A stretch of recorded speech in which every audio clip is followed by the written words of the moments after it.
सुरक्षा पहिलो प्राथमिकता अहिले चुनाव मात्रै गराउने कुराहरूको कुरा आयो। तर केही कुरा अर्थमन्त्रीले त परिवर्तनका कुरा त ल्याउनु भयो त। 1 खरब बजेट निकालेर चुनावै गराउँछु भन्नुभयो हैन। सब्सिडीका लोनहरूमा वाणिज्य ब्याङ्कहरूले नपाइरहेको स्थितिको कुरा त्यो पनि घोषणा गर्नुभयो। सक्दा त गर्दो रहेछ नि त सरकारले।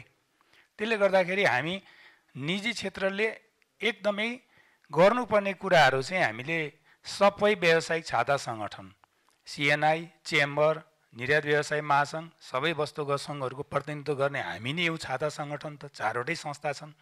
त्यसले गर्दाखेरि मलाई के लाग्छ भने आजको यो छलफलले चाहिँ एउटा टास्क फोर्स बनाएर सर्टेन कुराहरू अहिलेकै संविधानभित्र रहेको अहिलेकै आएको बजेटभित्रबाटै यो सरकार चल्ने हो। उसलाई अरू छुट छैन, केही पनि गर्न पनि सक्दैन। तर यही भित्र पनि मन्त्री स्तरीय निर्णयले पनि धेरै कुराहरू त परिवर्तन गर्दो त रहेछ नि त। त्यसैले मन्त्री स्तरीय परिवर्तन गर्ने कुराहरूलाई टेकेर हामी सबै छाता सङ्गठनले एउटा टास्क फोर्स बनाएर आज आएका सुझावलाई कम्पाइलिङ गरेर यो भेलाले एउटा के चाहिँ महत्त्वपूर्ण बुदाहरू आएको छ त्यो बुदाहरूलाई हामी कम्पाइल गरेर दिन 2 दिन 3 दिन भित्रमा प्रधानमन्त्रीलाई हाम्रो सबै छाता सङ्गठनको भोइस हो। हामी निजी क्षेत्र पनि सुध्रिनुपर्छ। सरकारका अब त दल त सुध्रिनै पर्ने देखियो।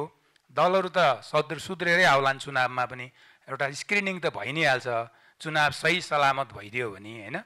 त्यसैले हामी निजी क्षेत्रहरूले पनि हामी अलिकति एकबद्धता साङ्गठनिक हिसाबले पनि हाम्रा भोइसहरू एकत्रित गरेर लग्यो भने यो सरकार अन्तरिम सरकार यसले मन्त्री स्तरीय निकै कुराहरू गर्न सक्छ भन्ने मैले चाहिँ अपेक्षा गरेको छु। त्यसले गर्दाखेरि म आजको भेला आयोजना गर्नुभयो शिवदाईलाई धेरै धेरै धन्यवाद। र नेतृत्वगण हामी सबैले एउटा टास्क फोर्स गठन गरेर हाम्रा प्रतिनिधिमूलक भोइसहरू मन्त्री स्तरीय तत्काल गर्न सक्ने कुराहरूको एजेन्डा लिएर जाउँ। त्यो पक्कै हुन्छ, त्यसले हामीलाई अलिकति सहजता ल्याउँछ। अब सुरक्षाको कुरा त गर्नुभयो।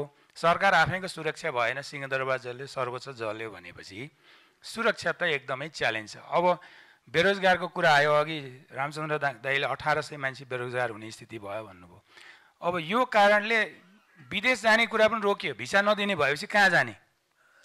अब सबै देशहरूले मलाई लाग्छ भिसा त दिँदैन, रोकि नै सक्यो। कोरिया, मलेसिया, दुबई, कतार जहाँ हाम्रो युवावर्ग बढी जान्थ्यो त्यहाँ रोकिसक्यो। अब युरोप, अमेरिका पनि च्यालेन्ज छ। भिसा कति भिआइपीको त भिसै रोक्यो अमेरिकाले भनेपछि भिआइपीको त रोक्यो भने काम गर्ने कामदार त्यहाँ जान सक्छ होला। त्यसले गर्दाखेरि यो चुनौतीहरू धेरै छ।